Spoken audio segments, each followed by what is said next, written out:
রায়গঞ্জে অটিজম শিশুদের জন্য আধুনিক ডেভেলপমেন্ট সেন্টারের উদ্বোধন। রায়গঞ্জ শহরে অটিজম শিশুদের জন্য শুরু হলো আধুনিক শিক্ষা ও প্রশিক্ষণের নতুন দিশা।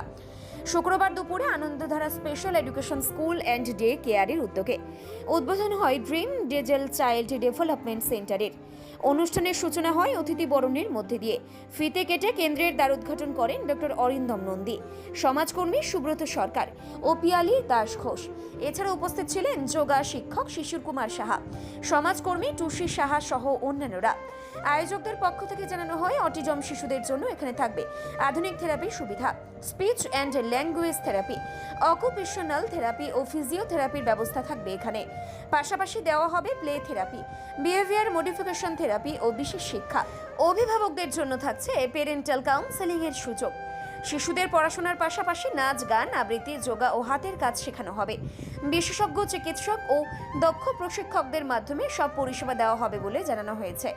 অটিজম আক্রান্ত শিশুদের আত্মবিশ্বাস বাড়ানোই হবে মূল লক্ষ্য। এই দিনের অনুষ্ঠানে অতিথিরা বক্তব্য রাখেন এবং উদ্যোগের প্রশংসা করেন। শেষে নাচ, গান ও কবিতা পরিবেশনের মধ্যে দিয়ে কর্মসূচির সমাপ্তি ঘটে। রায়গঞ্জে এই উদ্যোগ ঘিরে খুশির সুর বইছে অভিভাবক মহলে।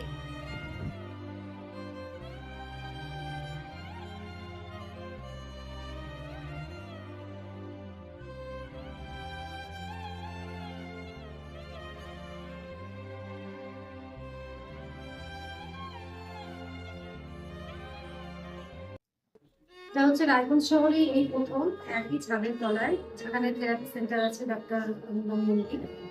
আর আমরা তার সাথে শুরু করলাম আজকে থেকে স্পেশাল স্কুল এবং তার সাথে activity, daily learning, parent counselling এবং টেকনিক। এই কর্মসূচিটা কোথায় হচ্ছে? এটা হচ্ছে রায়গঞ্জ উকিলপাড়াতে ডাক্তার অরিন্দম নন্দীর চেম্বারে। আর আরেকটু বিস্তারিতভাবে বললে টাউন ক্লাব মাঠের একদম উঁচু দিকে ডাক্তার ডার্মাটোলজিস্ট আছেন বি ব্যানার্জি, ওনার চেম্বারে অবস্থিত। এটা আজকে কি প্রথম এটার ওপেনিং হলো? হ্যাঁ, ডাক্তার থেরাপি সেন্টার তো বহুদিন ধরে চলছে। এই special school, activity, daily learning, day care, এই সমস্ত অ্যাক্টিভিটি। ম্যাডাম, কোন ধরনের মানে এখানে পড়াশোনা বা এডুকেশনালি কিছু হবে? এটা পুরোপুরি স্পেশাল জন্য স্পেশাল কারা কারা অগ্রাধিকার পাবে এখানে? অবশ্যই যারা স্পেশাল বাচ্চা, যেমন হাইপার অ্যাক্টিভ বাচ্চা আছে, অটিজম আছে, তারপর ডাউন সিনড্রোম আছে, বাচ্চারাও অগ্রাধিকার পাবে। আর যারা ওয়ার্কিং মাদার আছে যে তারা বাচ্চাদেরকে এখানে রেখে সারাদিন জন্য নিশ্চিন্তে কাজ করে ফেরার সময় বাচ্চাদেরকে দেখাতে হবে। এখনো পর্যন্ত কতজন এরকম বাচ্চা আছে? এখানে ডাক্তারবাবুর এখানে থেরাপি সেন্টারে মোটামুটি 40 জন তো হবেই। তাছাড়া ডাক্তারবাবু মানে বাচ্চা সুস্থ হলেই ছেড়ে দেন, তাদের বৃহৎ বাচ্চাও আরো অনেক আছে। সেই হিসাবে দেখতে গেলে অনেক বাচ্চা গেছে, ডাক্তারবাবু মোটামুটি 50 মোটামুটি বা তারও বেশি হয়। এই বাচ্চাদের যে এখানে কি কোনো খরচের ব্যাপার কি আছে? খরচ বলতে হ্যাঁ, কিছু থেরাপি, কিছু যেগুলো থেরাপিস্ট আছে তাকে পেমেন্ট করতে হয়। তারপরে স্পেশাল এডুকেটর আছে, তারপরে এক্সট্রা অ্যাক্টিভিটিস যারা করার জন্য ডান্সিং টিচার, তারপরে গানের টিচার, আর্টের টিচার, তাদের যেহেতু কিছু করে পে করতে হয়, কাজে কিছু তো পে নিতেই হবে। বলছি ম্যাডাম, অন্যান্য যে সেন্টারগুলো আছে তার সে কি কি সুবিধা এখানে রয়েছে?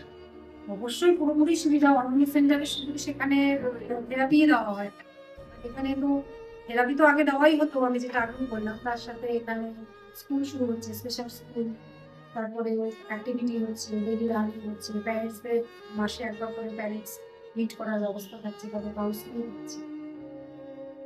মানে মোটামুটি ব্যয়বহুল সীমিত।